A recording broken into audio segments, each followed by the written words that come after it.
Eh bien, mesdames, messieurs, je disais tout à l'heure que nous avions l'habitude de commencer à l'heure, donc c'est ce que nous allons faire. Je suis très heureux de vous accueillir et je remercie beaucoup le professeur Olivier Faure d'avoir accepté de venir nous présenter ici le parcours de ce singulier médecin de campagne dans les monts de Tarare. Et je remercie Damien Richard, conservateur en chef aux archives départementales et métropolitaines, d'avoir accepté d'accompagner cette conférence par une présentation plus particulière de certains fonds. Car celles et ceux d'entre vous qui sont habitués de nos conférences le savent, ces conférences ont non seulement pour objet de vous faire passer une soirée intéressante et érudite, mais aussi de mettre en lumière la diversité des archives que nous conservons et des usages qui peuvent en être faits. Et à cet égard, l'ouvrage d'Olivier Faure est, si je puis me permettre, un modèle, car quand on regarde l'ouvrage, et notamment les dernières pages, les archivistes se précipitent sur les dernières pages où il y a la bibliographie et les sources, et sur les bas de page où il y a les notes infrapaginales. Puis après, on lit le texte. Eh bien, si vous prenez les dernières pages, vous avez une liste de références de documents d'archives, et notamment de documents des archives du département du Rhône et de la métropole de Lyon, qui confirment, si la réputation du professeur Faure ne suffisait pas, qui confirment le sérieux et la rigueur avec lesquels ce travail a été conduit. Et Olivier Faure n'a pas seulement rédigé et publié cet ouvrage pendant l'année 2020, où nous étions les uns et les autres un peu obligés de rester chez nous, mais il a publié un autre ouvrage, tellement d'actualité, contre les déserts médicaux, autour du parcours des officiers de santé. Et à l'issue de la conférence, celles et ceux d'entre vous qui le souhaitent pourront se procurer aussi bien l'ouvrage sur les traces de Jean-Pierre Françon que l'ouvrage relatif aux officiers de santé contre les déserts médicaux. Je n'en suis que plus au regret de ne pas pouvoir assister moi-même au début de la conférence, ayant encore un engagement administratif, mais j'essaierai le plus vite possible de revenir discrètement au dernier rang pour pouvoir profiter de cette conférence, et je remercie d'ores et déjà Damien Richard et Olivier Faure de leur présence. Je vous donne le micro sans savoir lequel d'entre vous commence à parler. Je signale juste, je vous rappelle que la semaine prochaine, même jour, même heure, dans le cadre de la conférence, dans le cadre de l'exposition sur Villefort et Marchand, il y aura une conférence conjointe de Suzanne Rao, professeure à l'université d'Erfurt et co-responsable du programme de recherche sur les foires en Orient, sur les foires en Occident, et de Sophie Malavieille, directrice adjointe des archives départementales. Donc le jeudi 4 mai à 18 h. Et pour celles et ceux qui auraient noté que la conférence d'Annette Vieviorca prévue antérieurement était susceptible d'être déplacée le 11 mai, je signale que ça ne sera pas le 11 mai. Nous sommes encore à la recherche d'une autre date. Donc la conférence de Suzanne Rao et de Sophie Malavieille sera la dernière conférence de la saison. Et je donne maintenant la parole pour la pénultième conférence à Damien Richard et à Olivier Faure. Je vous remercie. Alors bonsoir à tous. Donc en préambule du sujet dont le cœur va être traité par monsieur le professeur Faure, je vais vous faire part de quelques observations effectivement sur les sources utilisées et comme l'a dit monsieur Galland, effectivement le fait que cet ouvrage mette en avant des sources à la fois fort intéressantes et très peu connues de nos fonds aux archives départementales et métropolitaines. Alors, la période 1800-1940, on est donc là, notre sujet est au cœur de cette période, hein, dans les services d'archives, et celle qu'on appelle des fonds modernes, la période donc dite des fonds modernes, une période où la nature de l'administration de l'État en France, avec notamment une étape primordiale, hein, qui est la création des préfectures en 1800, et l'occasion de disposer de fonds d'archives nous donnant un aperçu beaucoup plus large et profond à la fois des sociétés telles qu'elles ont existé. Alors je m'explique, si on s'intéresse aux questions d'histoire sociale et d'histoire du peuple, si on peut le dire ainsi, hein, sous l'Ancien Régime, les sources vont être, les sources existent bien sûr, hein, on peut penser aux travaux d'Arlette Farge par exemple, mais aussi pour des périodes encore plus anciennes, aux travaux de Claude Gauvard sur la fin du Moyen Âge. Les sources vont être essentiellement notariales et judiciaires. Alors, ce sont des sources majeures, évidemment, mais ce sont des sources limitées, hein. Je ne vais pas m'appesantir sur la chose par le fait que, par définition, ces sources concernent des dossiers, des affaires spécifiques pour lesquelles il y a eu soit un désaccord entre des personnes, soit la commission d'infractions, voire de crimes, qui font que la justice a été activée. À partir du 19e siècle, ces sources ne disparaissent pas, bien sûr, hein. On dispose toujours des minutes des notaires, on dispose toujours des archives judiciaires, et l'ouvrage sur Jean-Pierre Françon les a exploitées.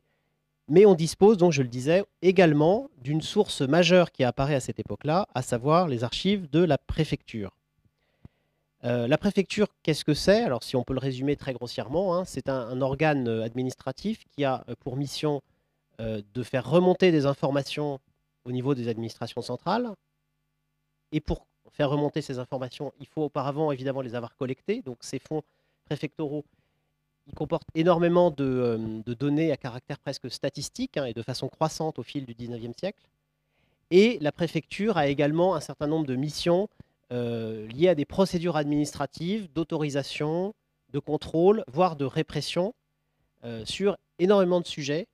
Et donc toutes ces procédures, hein, donnent lieu à des archives. C'est même, on peut le dire, la nature même du document d'archive, qui, comme vous le savez, n'est pas créé pour servir de source à l'histoire, mais est toujours créé dans un but pratique. Et donc là, ben voilà, on a une procédure qui existe, hein. Un exemple qu'on peut donner, c'est le décret impérial de 1810 sur les établissements polluants. Hein, en 1810, l'empereur Napoléon décide que toute installation d'un établissement polluant doit donner lieu à une autorisation présentée à l'administration. Dès lors, nous disposons d'un ensemble absolument considérable de dossiers qui s'étend sur tout le 19e, le 20e et le 21e siècle, puisque ces dossiers existent toujours. Alors ça ne s'appelle plus de la même manière. Aujourd'hui, on dit des dossiers ICPE, mais l'idée est là. Et donc, dès lors qu'il y a autorisation, dès lors qu'il y a demande d'autorisation, il y a archive et il y a donc possibilité ultérieurement de documenter et de connaître tout cela à travers les documents d'archives. Donc cette possibilité de connaissance de la société, elle est, je le disais, plus profonde via toutes ces nouvelles sources qui apparaissent à cette époque. Elle reste toutefois lacunaire, d'une part parce que l'État n'est pas encore tout puissant. D'ailleurs, l'est-il encore aujourd'hui? Je n'en suis pas sûr, mais en tout cas, sa puissance n'est pas encore du tout ce qu'elle sera au XXe et au XXIe siècle, et qu'il y a énormément de faits sociaux qui lui échappent encore, mais aussi, et de façon tout aussi importante, certainement, du fait des lacunes de la collecte ultérieure des archives, puisque pour tout le 19e et la première moitié du 20e siècle, eh bien, il n'y a pas du tout de procédure établie pour la collecte des archives historiques et leur transfert, hein, depuis la préfecture et autres organismes administratifs vers les archives départementales. Aujourd'hui, nous avons des procédures assez bien établies qui font que nous sommes en relation constante avec la préfecture, avec le rectorat, avec les tribunaux, etc. Et qui font que les archives nous arrivent de façon le plus possible rationnelle et surtout de façon rapide, hein, ce qui n'était pas du tout le cas à l'époque. Et donc, entre-temps, évidemment, avec tous les risques de perte, de destruction volontaire, etc., qu'il peut y avoir. Ce qui fait que nous avons donc, pour cette période, des fonds à la fois extrêmement riches et très lacunaires. Et c'est tout l'intérêt, je pense, d'un chercheur qui s'intéresse à ces périodes et à ces thèmes d'histoire sociale au sens large, que de jouer avec à la fois ses avantages et ses inconvénients. Et donc, qui permet, en l'occurrence, pour le cas qui nous occupe aujourd'hui, de retracer un parcours individuel qui n'est pas un parcours d'un individu qui a connu les gloires de l'historiographie, hein. Et donc un tel travail, comme je le disais, serait sans doute difficile à faire pour le XVIIIe siècle. Je ne suis même pas sûr qu'il soit très simple à faire pour des périodes plus récentes. Mais il se trouve que la nature de ces sources dont nous disposons pour le XIXe siècle font qu'on peut dresser un tel portrait d'un individu dont les traces dans l'historiographie et dans la mémoire collective sont, si je peux me permettre de le dire, assez faibles. Alors l'exemple que nous avons n'est peut-être pas le premier, hein, et on ne peut pas ici ne pas se référer à un ouvrage qui est l'auteur du préfacier de l'ouvrage dont on parle ce soir, hein, à savoir Le monde retrouvé de Louis-François Pinago, d'Alain Corbin. Et donc, évidemment, la lecture de cet ouvrage m'a rappelé, mais je pense à tout lecteur, l'ouvrage de Corbin. Et Corbin explique très bien dans l'introduction de son ouvrage à quel point son idée a vraiment été de balayer l'ensemble des sources disponibles pour essayer de tirer de ce corpus archivistique, comme je le disais, à la fois riche et lacunaire, tout ce qu'il est possible de tirer sur un individu qui, pour le coup, alors on est dans un cas peut-être encore plus compliqué, dans le sens où, pour le coup, comme vous le savez sans doute, Pinago a été choisi au hasard. Et donc, voilà, il s'agit d'un individu lambda absolument banal, ce qui n'est peut-être pas tout à fait le cas de notre Jean-Pierre Françon.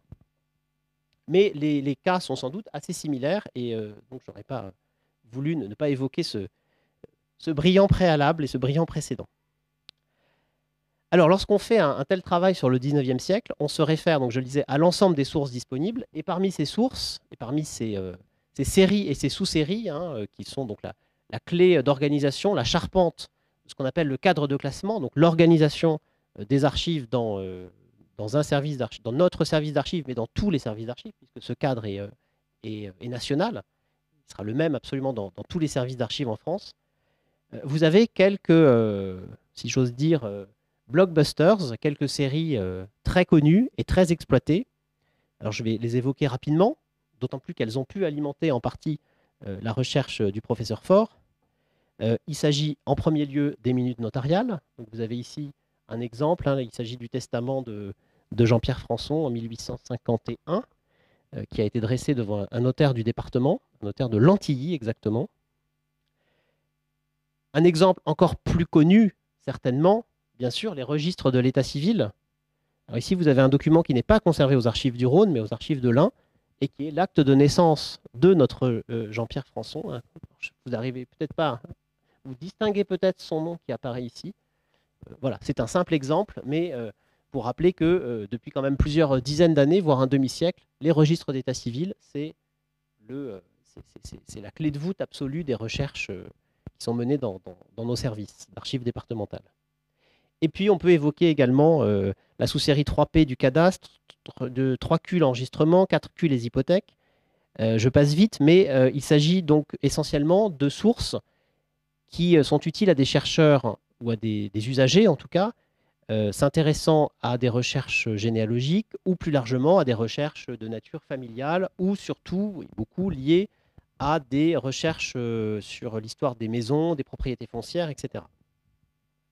Donc tout ça, ce sont des choses très connues, très exploitées, hein. On pourrait poser la question aux collègues qui gèrent la salle de lecture. Ce sont vraiment les ensembles majeurs qui sortent sans arrêt lorsqu'ils ne sont pas numérisés, puisque de plus en plus, ces sous-séries sont numérisées, hein, au cas de l'état civil, dès lors qu'on estime que leur fréquence d'utilisation, justement, justifie le fait de les mettre à disposition en ligne, c'est-à-dire sans limite d'horaire ou de distance. Et donc, pour certainement le plus grand profit des usagers. Alors, le grand intérêt, donc je le disais, de la recherche du professeur Faure, c'est justement d'aller bien au-delà de ces sous-séries très connues. Je vais donner quelques exemples, et surtout un. Il s'agit, par exemple, de la série U, les archives judiciaires. Hein, on va parler d'une mise en cause dont a fait l'objet Jean-Pierre Françon.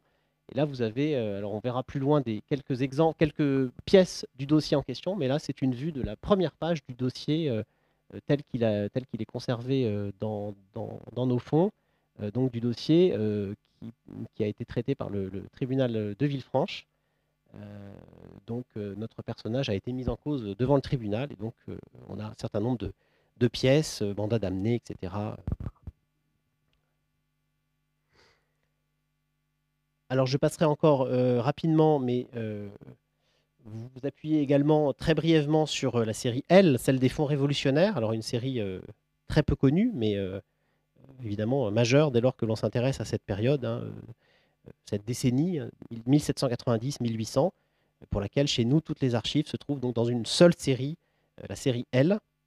Et puis le dernier ensemble, comme je l'ai déjà dit plusieurs fois, donc, ce sont les sources préfectorales qui, dans le cadre de classement de ces archives modernes, est scindé en un certain nombre de sous-séries. Alors là aussi, je vous épargne le détail, mais série K, série M, elle-même répartie en 10 sous-séries thématiques, série R, les affaires militaires, série T, l'enseignement, série V, les cultes, et série Z, les sous-préfectures, ce qui dans le Rhône n'est pas trop compliqué, puisque comme vous le savez, nous n'avons qu'une sous-préfecture, donc série Z, ce sont les archives de la sous-préfecture de Villefranche, sur laquelle la recherche du professeur Faure s'est également largement appuyée. Alors, je vais m'appesantir quelques minutes sur justement la sous-série qui représente l'essentiel des sources concernant Jean-Pierre Françon, à savoir la sous-série 5M. Donc, comme je vous l'ai dit, série M, archives préfectorales, et à l'intérieur, on a une ventilation en un certain nombre de sous-séries thématiques. La sous-série 5M concerne l'hygiène, et par là, on entend en fait tous les problèmes liés à la santé, donc toujours sur cette période, 1940. C'est une sous-série qui comprend 262 cotes et représente 9 mètres linéaires, ce qui est peu, sur un total de 45 km environ d'archives conservées dans cette maison.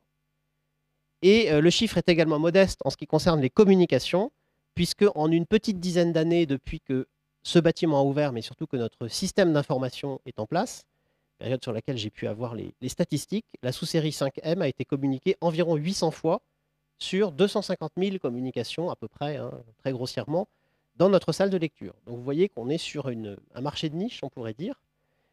Mais ce que je voudrais justement souligner, c'est que la densité et l'intérêt des informations qui s'y trouvent est inversement proportionnel à ce faible volume et à ce faible intérêt du public, si on peut dire. Alors pour plus de détails, je vous renvoie bien sûr vers l'inventaire de cette sous-série qui est disponible sur le site des archives départementales. Mais juste pour vous donner quelques éléments, on a donc sur ces 262 cotes, hein, ces cotes sont elles-mêmes réparties en 5 thèmes, 2 qui comprennent assez peu un volume assez faible, et deux et les 2 dernières comprennent un volume plus important. On a par exemple un certain nombre de choses concernant assez classiquement des questions réglementaires. Hein. Comme je vous disais, la préfecture, c'est un organe qui donne des consignes, qui fait remonter les informations, mais aussi qui les reçoit des administrations centrales afin de les diffuser dans son département. Donc énormément de dossiers liés à voilà, des questions réglementaires. Donc là, en l'occurrence, une affiche réglementaire, comme on en a énormément dans nos fonds pour toute cette période. On en a des collections à partir de la période du Premier Empire et jusque dans les années 30 à peu près. Et puis, je passe rapidement, hein, mais c'est vraiment pour donner une idée très brève de tout cela. Toute une partie également, alors ça résonne beaucoup à nos oreilles contemporaines, sur les questions d'épidémie et de vaccins.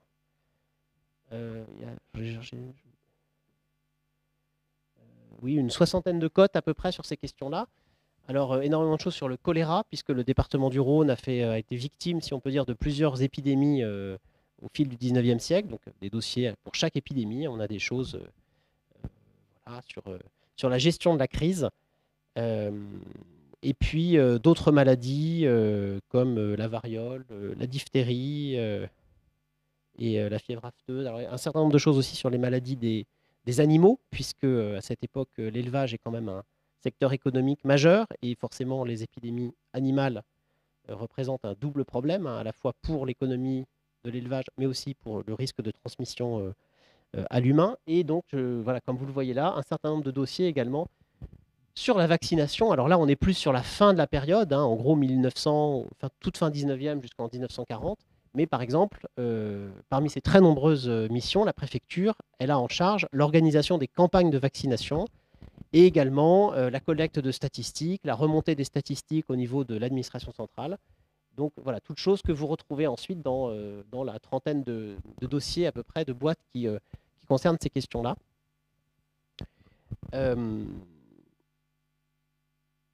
Voilà, donc je vais m'arrêter là, mais c'était donc je voulais en quelques minutes vous et à travers donc cet exemple d'une toute petite sous-série qui comprend également après toutes les images de voilà. Vous n'arrivez sans doute pas à lire grand-chose, mais ça n'était pas le but. Mais vous avez donc une grande partie des pièces, je les fais défiler rapidement, hein, du dossier qu'on pourrait qualifier de dossier d'autorisation donc de Jean-Pierre Françon lorsqu'il demande à pouvoir exercer son activité dans le Rhône. Donc ça fait partie d'une série de dossiers sur la réglementation des professions de santé, hein, qui se trouve également dans cette sous-série 5e. Donc évidemment les médecins, les sages-femmes, les pharmaciens, et cette époque sont des professions qu'on n'exerce pas comme ça, simplement en se déclarant ou en s'auto-déclarant, etc. Donc contrôle administratif et donc encore une fois existence d'archives et ensuite possibilité d'exploiter ces archives dans un but de recherche historique, comme nous allons le voir maintenant. Voilà, je vous remercie.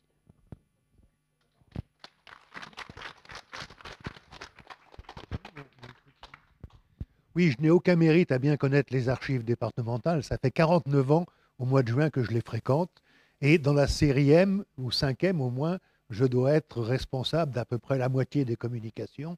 Donc ça veut dire aussi que je connais assez bien les choses. Alors, malgré tout ça, sur Jean-Pierre Françon, à l'origine, je n'avais vraiment que très peu de choses, puisqu'il y avait quelques indices. Donc, je l'avais trouvé comme épicier dentiste à Saint-Clément-sous-Valsonne, mais avec aussi une patente de chirurgien, ce qui était curieux parce que la profession de chirurgien n'existait plus. Il n'y avait plus que des docteurs en médecine ou des officiers de santé. Après, dans ce dossier que Damien Richard vous a montré, de la sous-série 5e, on a aussi des traces du fait qu'il a été accusé d'exercice illégal de la médecine. Mais toujours à partir de la même, et condamné pour cela, mais toujours à partir de la même source, on s'aperçoit que l'année qui suit sa condamnation, eh bien, il obtient un diplôme d'officier de santé, mais pas à Lyon, à Bourg-en-Bresse. Et normalement, ce diplôme d'officier de santé, je vais y revenir, était quelque chose qui ne devait l'autoriser à exercer la médecine que dans l'Ain. Or, lui était installé dans le Rhône et voulait continuer à s'installer, à continuer à exercer dans le Rhône. Alors voilà justement un extrait de cette patente qui a été donnée par le maire de Saint-Clément-sous-Valsonne, donc près de Tarare, qui est donc une patente, alors que là aussi, je vous dis, la profession de chirurgien n'existe plus, donc elle ne relevait pas de patente. Vous remarquerez qu'il n'y a aussi aucun chiffre, donc ça donne quand même une impression, alors à nos yeux, de laisser aller de l'administration, mais aussi, on peut le voir de façon plus positive, comme étant une sorte de tolérance. Les autorités s'accommodent de la réalité et donc donnent des autorisations, alors que normalement, elles n'en avaient pas vraiment le droit. Alors tout ça était bien mystérieux, et donc je me suis posé quelques questions un peu bêtes en disant, mais comment a-t-il pu passer de l'épicerie à la médecine? Comment a-t-il pu être condamné, on va le voir, assez légèrement? Comment a-t-il pu être reçu officier de santé, alors qu'on va le voir, il n'avait subi aucune étude et qu'il n'avait même pas suivi la pratique d'un docteur en médecine? Et enfin, comment et pourquoi avait-il obtenu, alors que son diplôme n'était valable que dans l'Ain, une permission pour exercer dans le Rhône? Alors, je me suis posé ces questions, pas la première fois que j'ai rencontré Françon. Françon, je l'ai rencontré, comme je vous dis que j'écume les archives depuis fort longtemps, je l'avais rencontré il y a une bonne trentaine d'années, et ayant ces quelques éléments dans la sous-série 5e, je l'avais expédié en une demi-page en disant que c'était un charlatan qui était toléré par des autorités laxistes. 30 ans après, je retombe sur le dossier en cherchant différentes choses, et je me dis, c'est pas possible, il doit y avoir quelque chose là derrière, il y a un mystère qu'il faut évidemment essayer de lever. Et donc avec évidemment l'hypothèse, la première que j'ai faite, c'est que cet individu devait effectivement jouir de protection importante pour réussir à être peu condamné, à avoir des autorisations, à être reçu comme officier de santé sans études. Donc j'étais parti sur cette hypothèse. Alors ce qui est très bien, hein, c'était la première fois que je faisais une recherche historique sur un individu. Alors j'ai trouvé ça passionnant parce que d'abord, il y a du suspense. On ne sait jamais si on va le perdre de vue ou si on va pouvoir le retrouver. Et surtout, c'est que toutes les hypothèses qu'on fait sont évidemment radicalement démenties. Hein, par exemple, à la fin de sa vie, il avait disparu du dernier lieu où il exerçait, Saint-Forgeux, près de Pontcharrat, près de Tarare. Et moi, comme un imbécile, malgré mon expérience d'historien, j'avais pensé tout naturellement qu'il avait dû partir vers une ville plus grande. Donc j'ai écumé toutes les tables décennales de décès, d'abord de Tarare, puis ensuite de Roanne, puis ensuite de Saint-Étienne, puis ensuite de Lyon, et nulle part. C'est-à-dire que mon schéma selon lequel il y avait forcément une attraction vers la ville et un exode rural n'était pas fondé, et un peu par hasard, je l'ai retrouvé mourant donc dans un village plus petit que celui où il avait exercé la dernière fois, donc l'Antilly, comme on vous l'a dit tout à l'heure, là où il a effectivement dicté son testament. Alors, première chose, hein, de l'épicerie à la médecine. Première question. Alors, en même temps, hein, de l'épicerie à la médecine, il y a de temps en temps, dans certaines archives, il est décrit comme épicier dentiste. Alors, ce qu'il faut savoir, c'est que, contrairement à ce qui se passe aujourd'hui, la profession de dentiste est une profession entièrement libre, contrairement à celle de sage-femme, d'officier de santé, de docteur en médecine ou de pharmacien. La loi de Ventose en 11, qui régissait les professions médicales, ne parlait pas de l'art dentaire, comme on disait à l'époque, et du coup, la Cour de cassation avait décidé que, puisque la loi n'en parlait pas, eh bien, cette profession était, comme toutes les autres professions, libre d'accès pour n'importe qui. Et tenez-vous bien, en pleine restauration, régime réactionnaire s'il en est, la Cour de cassation a donné cette autorisation qui a fait jurisprudence pour une femme du Sud-Ouest qui exerçait la profession de dentiste. Alors, en plus, dentiste, c'était quand même intéressant parce que les gens, hein, ils souffraient naturellement des dents, et comme vous le savez tous, hein, avoir mal aux dents, c'est vraiment avoir mal. Hein, et donc, on avait vraiment besoin de ceux qui n'étaient pas vraiment des dentistes. Hein, ils n'étaient pas là pour vous mettre des prothèses, mais essentiellement donc pour vous arracher des dents.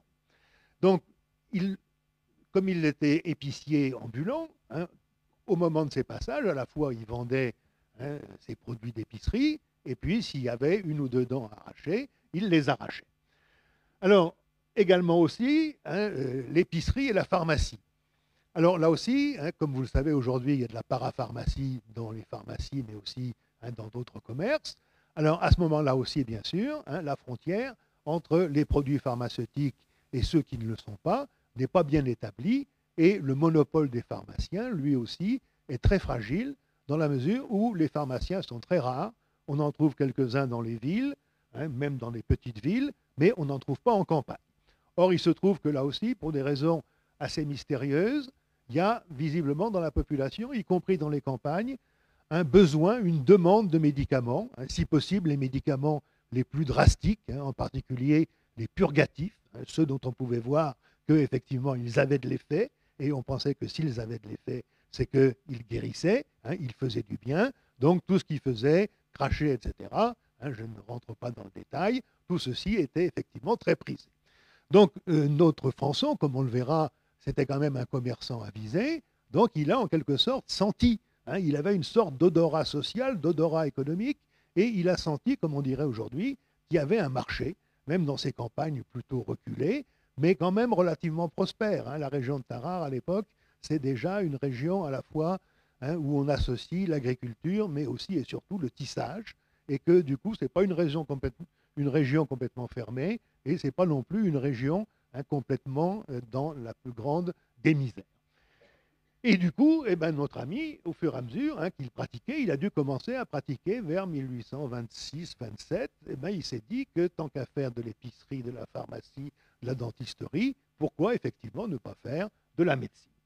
Et en plus, hein, comme je vous l'ai mis dans ce petit extrait qui vient de mon livre, il se trouve que effectivement, dans la région, dans le canton de Tarare, lorsqu'il y arrive, c'était ce qu'on appellerait aujourd'hui un désert médical.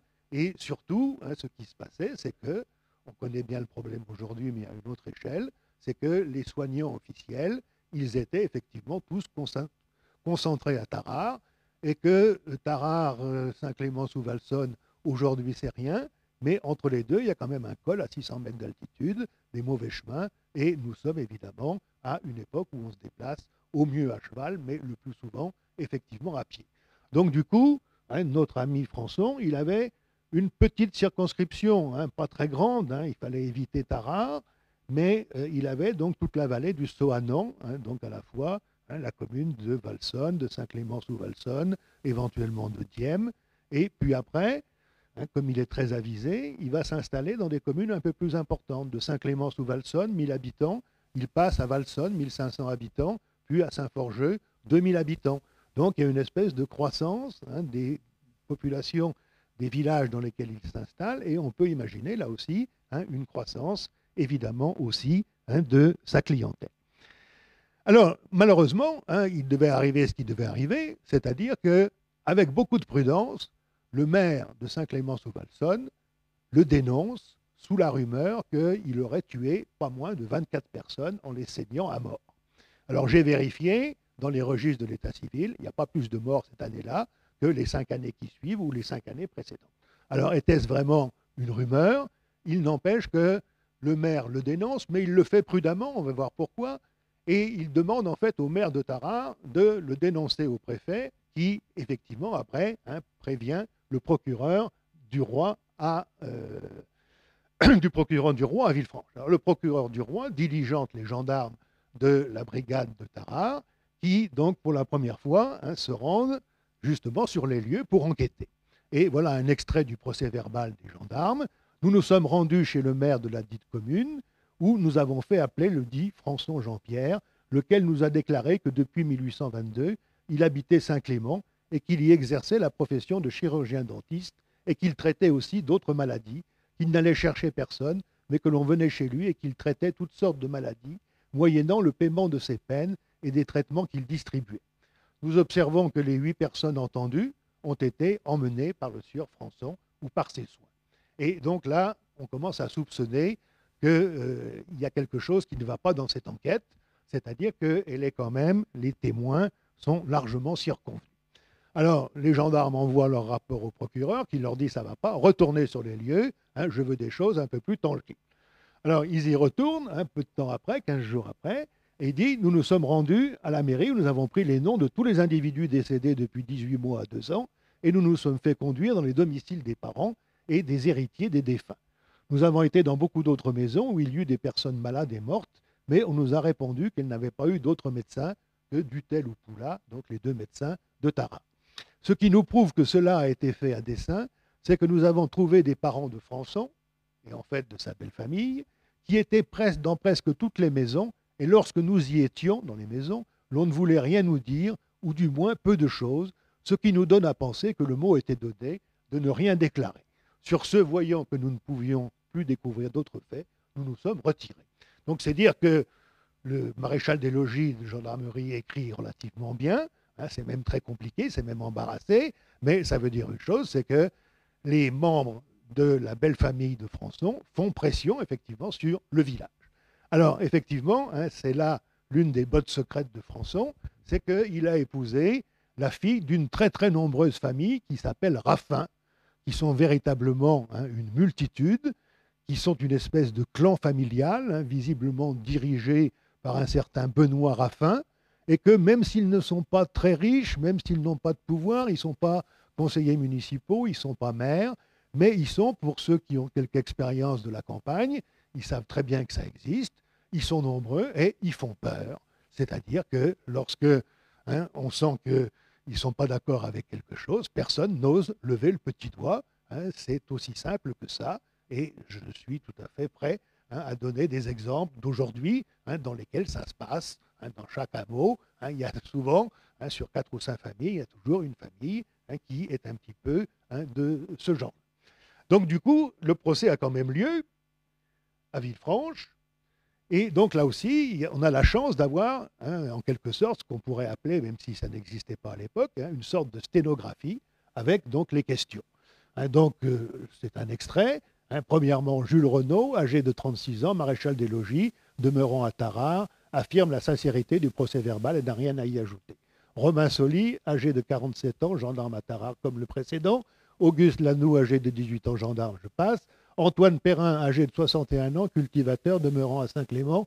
Je n'ai jamais vu le prévenu chez moi. Il n'a traité personne de ma maison. J'ai une fille morte, mais elle a été traitée par M. Dutel, autre docteur en médecine de Tarare.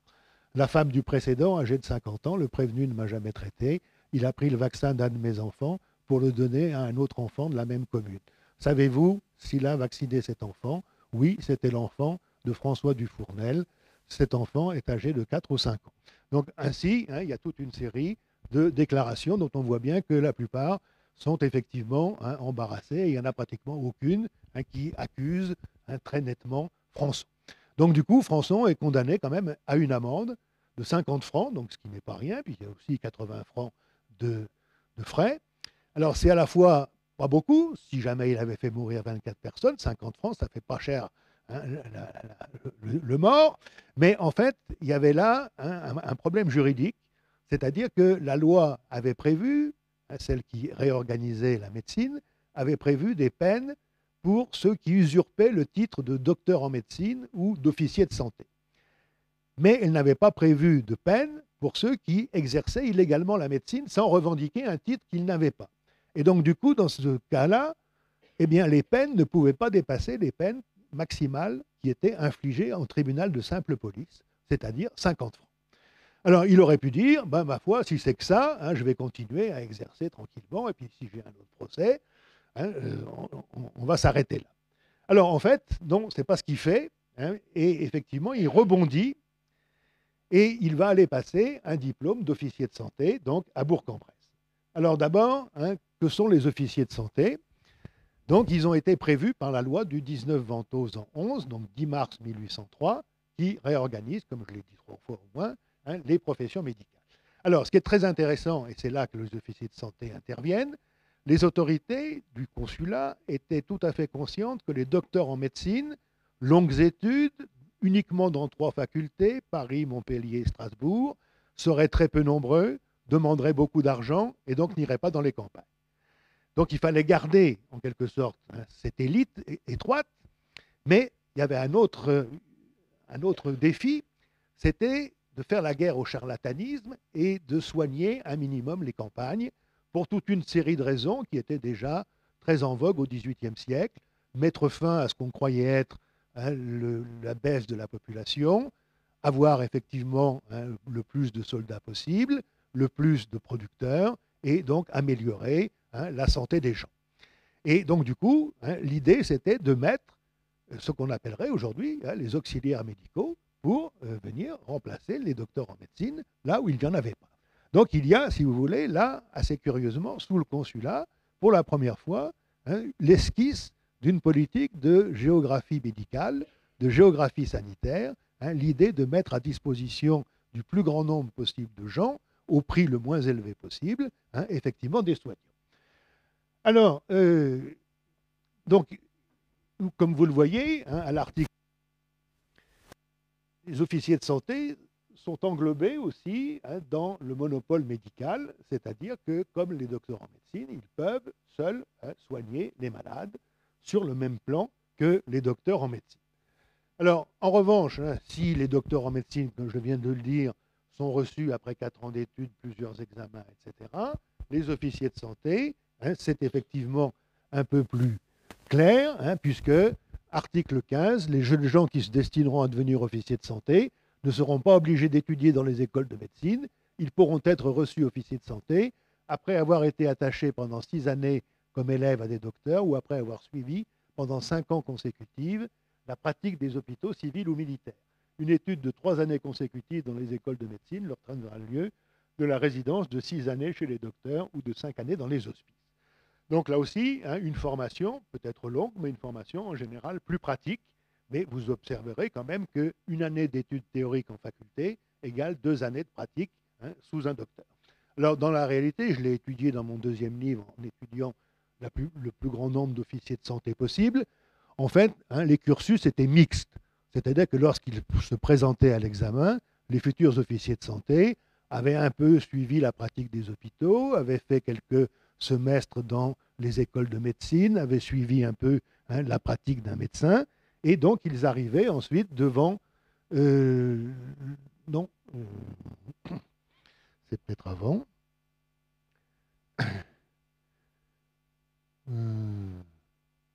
Non, c'est toujours... je reviens, je cherche... Ah oui, voilà. Donc, après avoir suivi ce cursus dont la réalité il était plus complexe, il se présentait devant des jurés médicaux départementaux, d'où ce que j'ai déjà dit, la restriction de n'exercer que dans le département pour lequel ils auraient été reçus. Avec donc 2 docteurs en médecine du département, plus un professeur de la circonscription à laquelle appartenait le département. Donc ici, c'était un professeur de la faculté de Strasbourg qui venait présider le jury médical, et avec donc simplement 3 épreuves, dont une seule quand même, très vite, la troisième va devenir une épreuve écrite, qui du reste permet de voir que ces officiers de santé n'étaient pas toujours forcément les incultes que l'on a quelquefois décrits. Mais avec donc 2 limites, c'est qu'ils n'avaient pas le droit d'exercer dans un autre département que celui pour lequel ils avaient été reçus, je l'ai déjà dit.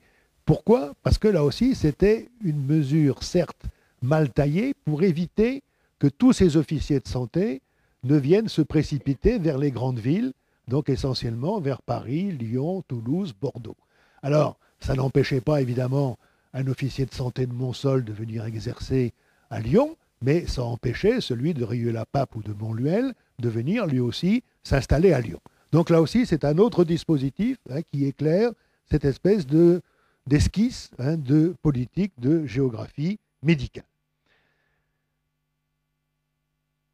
Alors, le problème, c'est que notre Françon savait, parce que là aussi, il avait beaucoup de flair, et il avait beaucoup de connaissances de ce qui se passait. Il savait, et il y a des documents qui le montrent, que le jury médical du Rhône était très impitoyable pour les candidats officiers de santé, et il pensait que dans le département du Rhône, il y avait bien assez de docteurs en médecine et qu'on n'avait pas besoin d'officiers de santé. Il était originaire, comme je l'ai dit, de l'Ain, et donc il va effectivement essayer de truander pour aller passer à Bourg. Alors, c'est quand même un fil blanc, puisqu'il écrit au préfet, le 8 octobre 1833, le sieur Françon, Jean-Pierre, natif de Nantua, déjà il se trompe, il était né au Petit Abergement, et à la veille de subir ses examens devant le jury médical afin d'obtenir le titre d'officier de santé. Voulant exercer la médecine dans le département du Rhône, le sieur Françon devrait se présenter devant le jury de ce département. Et telle a été son intention jusqu'à ce jour. Mais, tenez-vous bien, des affaires urgentes survenant tout à coup le forcent à quitter la ville de Lyon et à se rendre sans délai dans le Nord. Ces affaires sont importantes et le presse de partir au plus tôt. Il lui est impossible de prolonger son séjour à Lyon jusqu'au 20 octobre, époque fixée pour les... je sais plus... Pour les séances du jury. Alors là aussi, vous voyez un peu, le 8 octobre, donc très peu de temps avant la réunion du jury, il écrit au préfet qu'il ne pourra pas y être et il invente, c'est visiblement cousu de fil blanc, qu'il a des engagements dans le Nord qui l'empêchent de rester à Lyon. Mais ça ne l'empêche pas, en revanche, d'être à Bourg-en-Bresse le 13 octobre pour passer son examen. Et ce qui est le plus extraordinaire, c'est que le jury de Bourg-en-Bresse n'y voit que du feu, lui permet de se présenter, et non seulement lui permet de se présenter, mais aussi le reçoit comme officier de santé.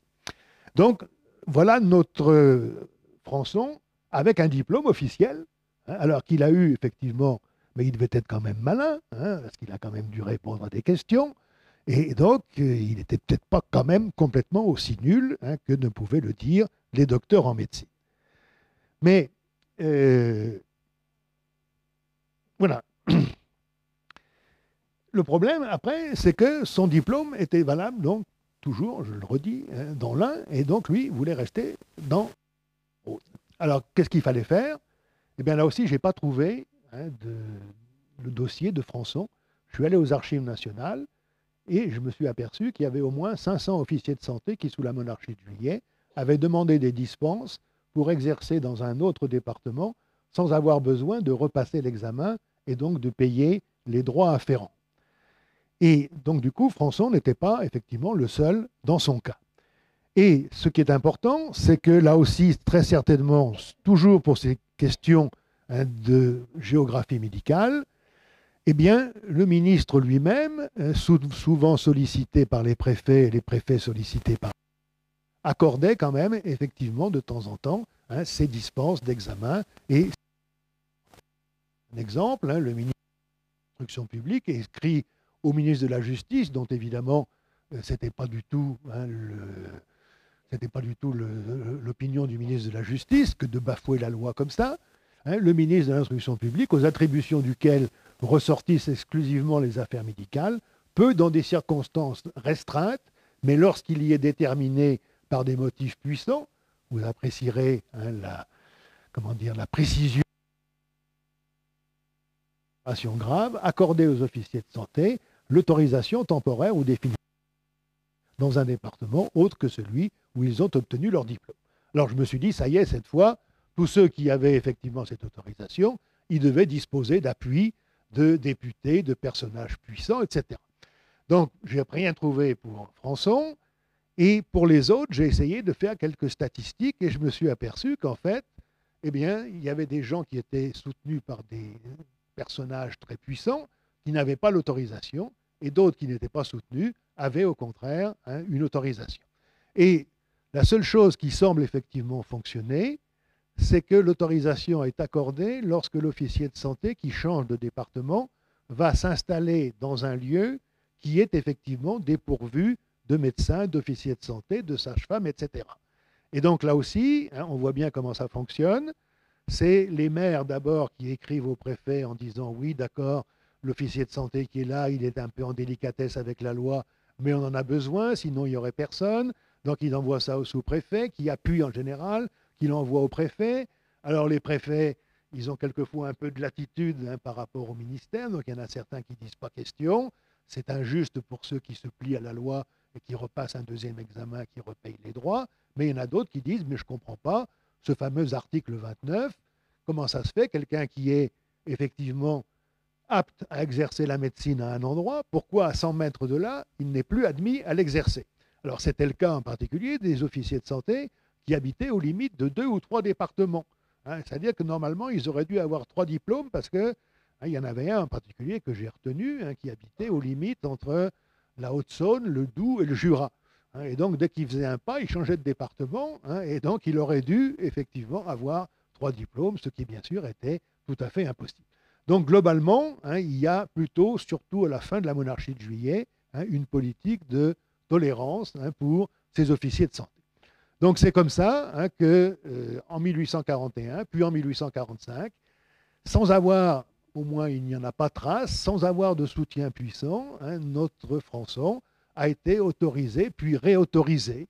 Alors en 1845, ça pose un peu de problème, parce que le sous-préfet, il dit, oui, mais quand même, il est quand même pas bon en médecine, on dit qu'il est ignorant, etc. Mais il dit, mais bon, il ne veut pas aller contre le ministre qui lui a donné l'autorisation en 1841, donc il ne conclut pas en disant, il ne faut absolument pas lui renouveler son autorisation. Et donc le préfet, qui a bien d'autres choses en tête, dit, pour l'instant, je ne vois pas d'inconvénient majeur à ce que M. Françon soit effectivement prorogé dans son autorisation. Donc voilà comme quoi il continue à exercer donc à la fois d'abord à Saint-Clément-sous-Valsonne, à Valsonne, puis à Saint-Forgeux et peut-être aussi à Lantilly dans les dernières années. Alors le grand problème, c'est que c'est toujours le cas en affaires de médecine, c'est qu'on peut tout savoir sur les gens, sauf exactement ce qu'ils faisaient dans leur métier. Donc là, oui, parce qu'ils n'ont pas écrit de carnet, il n'y a pas de mémoire, il n'y a pas de... Sauf quand il y a effectivement des procès, mais on vient de le voir que les procès ils peuvent être effectivement faussés et dénaturés. Donc ici, on n'a que deux options. Alors la première, c'est effectivement les docteurs en médecine des alentours qui effectivement l'accusent absolument de tous les maux, y compris peut-être même des plus invraisemblables, je ne sais pas. Nous, Étienne Dutel de Tarare et François Fontenelle de Pontcharrat, canton de Tarare, docteur médecin, ont l'honneur de vous exposer qu'il y a plus de 20 ans, un nommé Françon, sans titre ni éducation, commença à se livrer à l'exercice de la médecine dans le canton de Tarare. 10 ans plus tard, en 1833, il parvint à obtenir un certificat d'un médecin dont il n'avait jamais suivi la pratique, puis un brevet d'officier de santé dans le département de l'Ain. Craignant d'être poursuivi pour exercice illégal de la médecine, il essaya plusieurs fois d'échanger son brevet contre un autre pour le département du Rhône, mais son ignorance le fit constamment échouer, ce qui n'est pas vrai. Ce fut alors en 1841 qu'il s'adressa au ministère de l'Instruction publique et qu'il obtint une autorisation, ça c'est vrai, pour exercer dans le département du Rhône. Pour vous donner une idée de l'incapacité de cet individu, nous vous citerons les faits suivants. Madame Veuve Chermette de Dieppe et la sœur Madame Chapolard de Pontcharrat allèrent il y a 5 ou 6 ans consulter Françon, qui les saigna. La première présenta bientôt une coloration bleuâtre et une tuméfaction énorme de tout le bras. L'artère avait été ouverte. Aussi succomba-t-elle 15 jours après. Sa sœur fut plus heureuse. Elle ne garda le lit que 8 jours et ne fut privée de l'exercice de son bras que pendant environ 1 mois ou 1 mois et demi. Chez elle, il n'y avait eu probablement de blessés que du biceps. La femme, etc., hein, ça continue. La femme Bernard, susnommée de Saint-Forgeux, fit approcher Françon pour la coucher. Celui-ci, ayant en vain épuisé toute sa science pour enfin... Bon, j'arrête, c'est trop loin. Alors, je reprends Mademoiselle Poisson de Saint-Clément.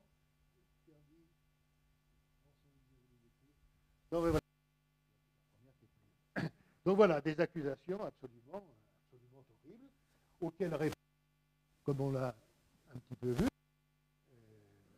Voilà, il y a peut-être d'autres choses. Oui, voilà. Pardon, excusez-moi.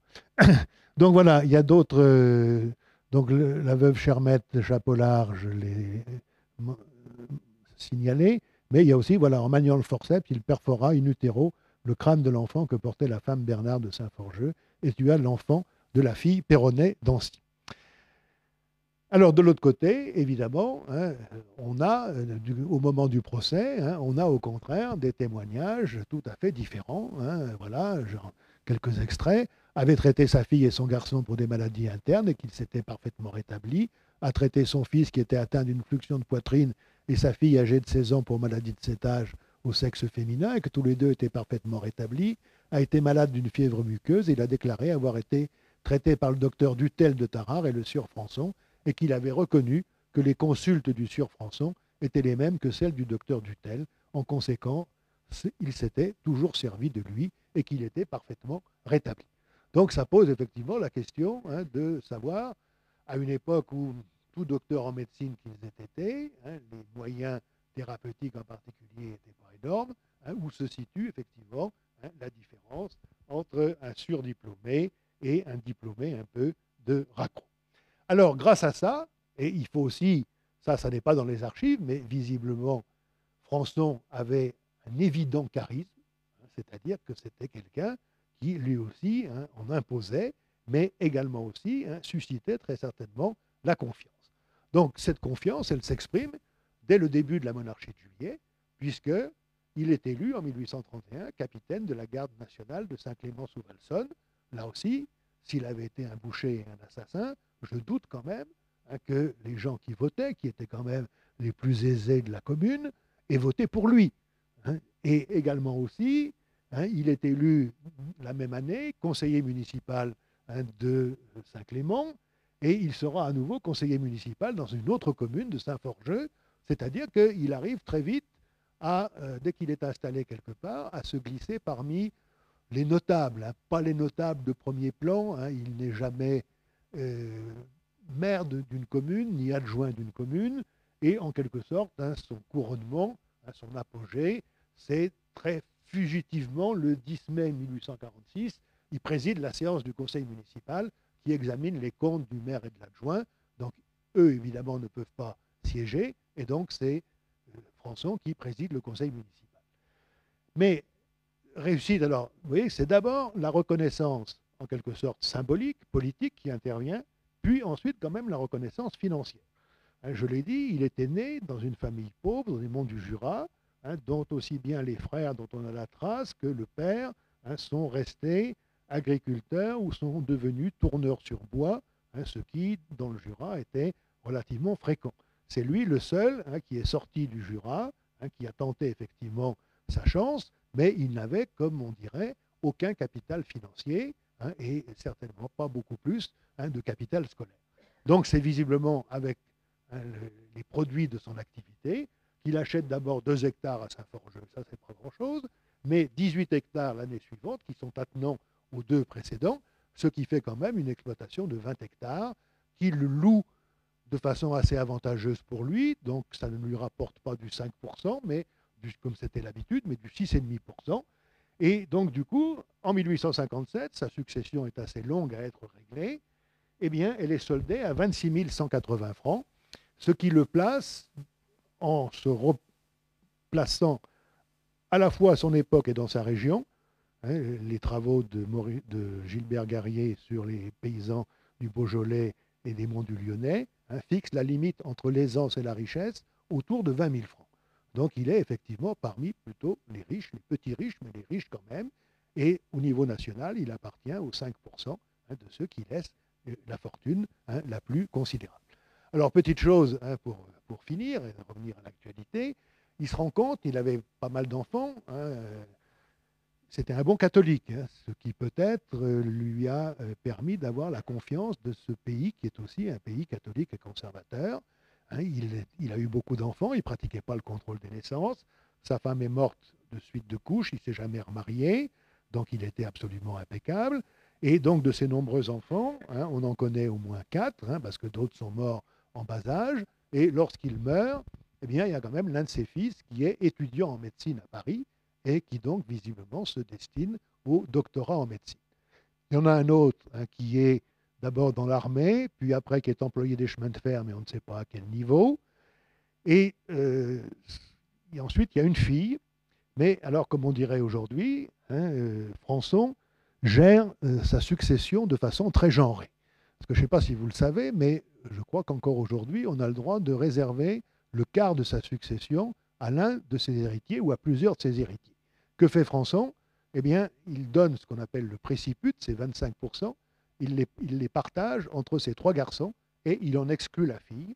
Et la fille, elle reste là, elle épouse un gars qui, d'année en année, de recensement en recensement, sombre dans la misère, et elle meurt en 1891, visiblement c'est la seule à être restée dans le terroir du pays de Tarare, alors que les autres, je n'ai pas pu les suivre. Qu'est-ce qu'ils sont devenus? Comme vous le savez, si certains font de la généalogie, les généalogies ascendantes, c'est très bien, mais les généalogies descendantes, les gens, surtout à la fin du 19e, peuvent aller effectivement partout. Mais il avait compris, dernier signe de son odorat social, il avait compris que malgré sa petite fortune, il ne pouvait pas, comment dire, promouvoir tous ses enfants. Donc il en avait choisi un, c'était l'aîné, mais ce n'était peut-être pas à cause du fait qu'il était l'aîné, pour effectivement poursuivre son ascension sociale. De même que peut-être son propre père avait peut-être décidé, le voyant ce qu'il était sûrement, plus malin, plus dégourdi que ses autres frères, de le pousser à quitter le domicile familial pour courir effectivement à l'aventure. Donc de tout ce que je viens de dire, peu de conclusions, mais quelques-unes quand même. Premièrement, c'est que quelqu'un qui est dépourvu de tout capital social et même de tout capital intellectuel ou peut effectivement socialement réussir, y compris par des voies un peu louches, pour ne pas dire plus, et que donc, comment dire, c'est pas moral, il ne faut pas le dire aux enfants et aux étudiants, mais que la malignité, l'art de contourner les obstacles, de profiter des fissures, c'est quelque chose qui peut effectivement remplacer bien d'autres investissements et bien des efforts. Et l'autre conclusion, c'est effectivement quand même cette volonté de la part des pouvoirs publics d'essayer de couvrir le pays de soignants qui soient un minimum formés et qui ne soient pas trop coûteux.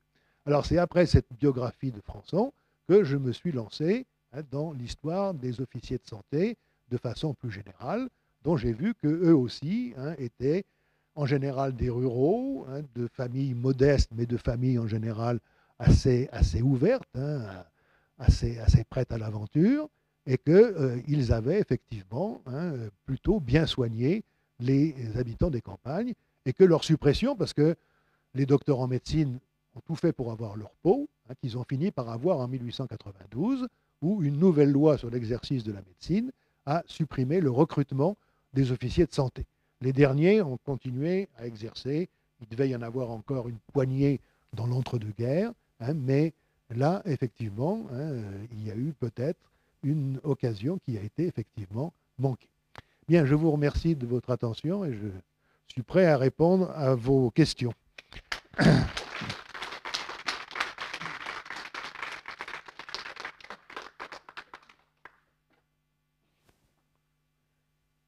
Donc s'il y a des questions, on va faire circuler un micro.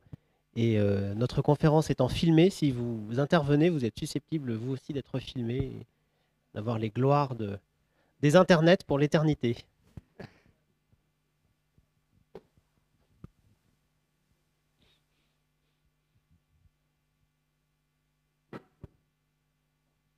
Non, ne me dites pas que c'est... Ah, si, au fond.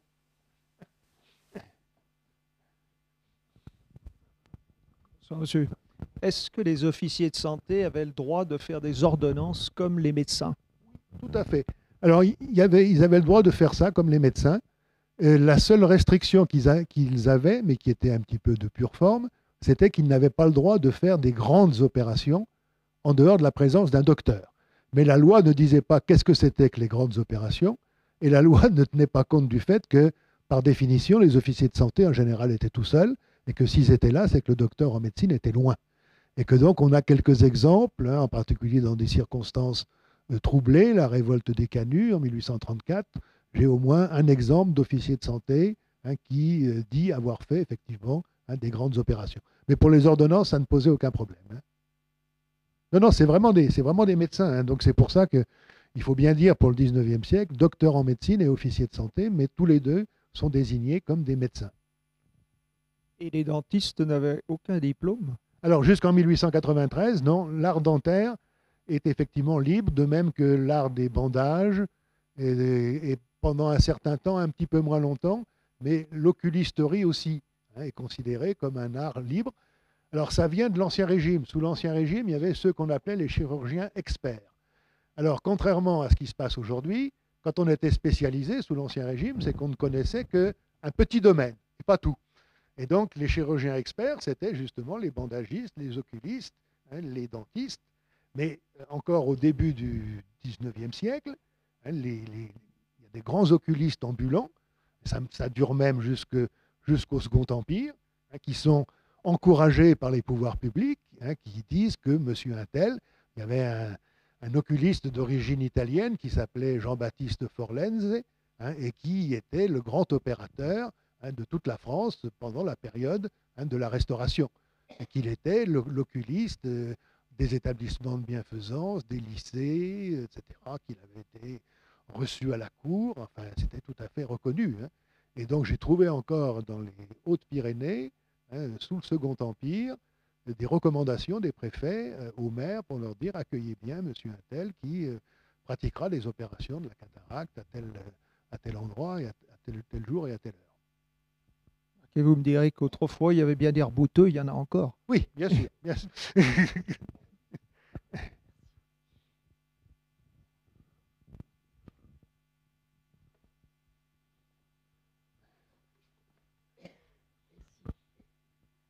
Moi, je remercie beaucoup. C'était vraiment passionnant à écouter. Après, j'ai très peu de connaissances. Les chirurgiens barbiers, ça désignait qui? Et ça existait pendant combien de temps? Et la deuxième question, moi j'ai en tête les travaux de Broca, et donc toutes les dissections qu'il a fait, lui et d'autres, à la Pitié-Salpêtrière, et je ne sais pas le dater par rapport à Fronçon. Donc, alors, voilà. Ben, merci beaucoup. Vous tombez à la fois bien avant et un peu après. Donc les chirurgiens barbiers, c'est vraiment comment dire, le Moyen-Âge jusqu'au début du XVIIe ou du XVIIIe, date à laquelle les chirurgiens essayent justement de rompre avec les barbiers pour s'affirmer comme étant de véritables soignants. Mais normalement, il y a toujours, jusqu'à la fin de l'Ancien Régime, une séparation entre les chirurgiens, donc émancipés de la barberie, et les médecins. Les médecins, c'est des intellectuels, c'est eux qui interprètent les symptômes. Les chirurgiens, ce sont des manuels, C'est eux qui soignent les maladies externes, qui reboutent les fractures, qui pansent les plaies, qui percent les abcès, etc. Mais pendant le courant du XVIIIe siècle, les chirurgiens gagnent en prestige parce que autant avant, la médecine était une médecine très théorique qui s'apprenait dans les écrits des anciens ou de la Renaissance, autant au XVIIIe, c'est plutôt quelque chose qui s'apprend dans l'observation du malade. Et du coup, les chirurgiens qui ont l'habitude de toucher les corps deviennent effectivement meilleurs que les docteurs en médecine. Donc sous la Révolution, avec la loi de Ventose en 11, on fait disparaître le thème de chirurgien et il n'y a plus que des médecins, mais qui sont aussi par définition chirurgiens. Et les officiers de santé par rapport à tout ça, vous allez me dire, j'y reviens, sous l'Ancien Régime, toutes les professions, comme toute la société, il y a toute une série de hiérarchies qui n'en finissent plus. Alors, il y avait parmi les chirurgiens qu'on appelait les chirurgiens de petite expérience, qui en général exerçaient dans les campagnes. Et les officiers de santé ont eu, la création du corps des officiers de santé avait pour but de remplacer ces chirurgiens de campagne, mais en leur donnant à la fois des compétences et en médecine et en chirurgie. Quant à Broca, c'est effectivement un peu plus tard dans le 19e siècle, mais là on est dans les hautes sphères de la médecine. Oui, voilà, oui. C'est les années 1870-80, Broca, si je ne me trompe pas. Oui, vérifiez, mais...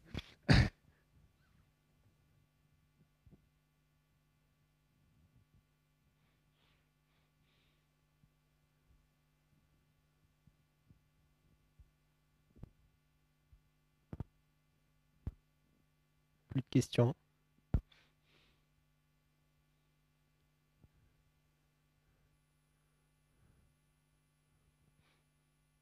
Pardon.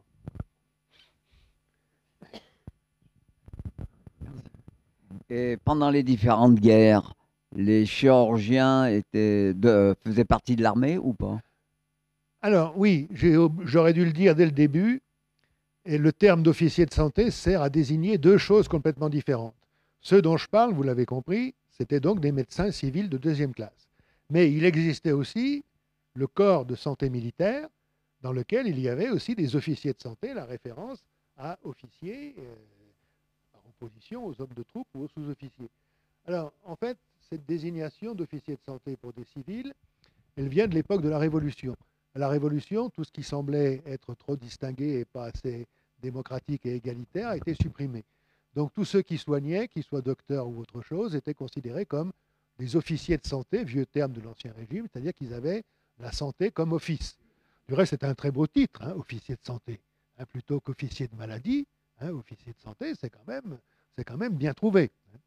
Donc voilà, et donc l'armée avait son propre corps de chirurgiens et de médecins militaires. Mais évidemment, ça jusque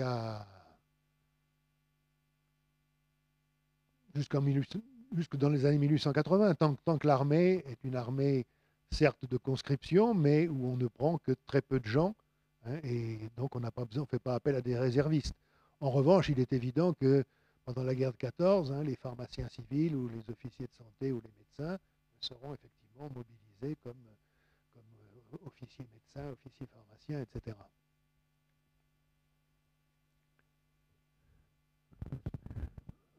Et est-ce qu'il y avait une distinction entre les pharmaciens et les herboristes à l'époque? Oui.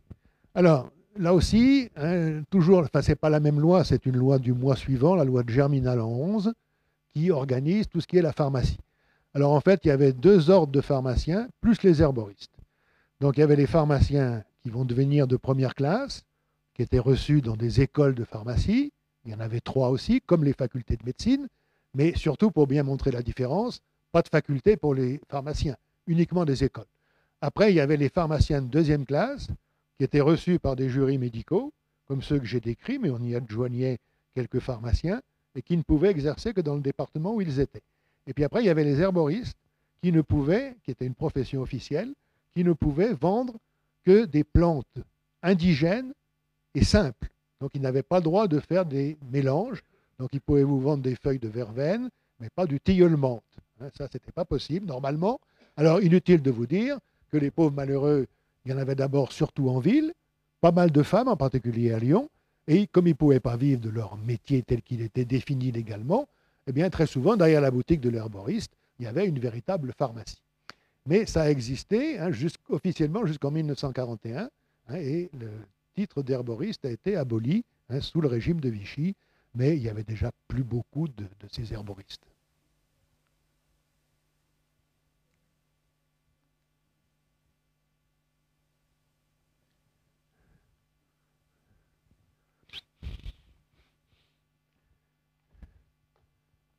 Bien. Écoutez, si certaines et certains sont intéressés par mes livres, que je vends à prix d'auteur, sans vouloir faire de la retape, je suis à votre disposition.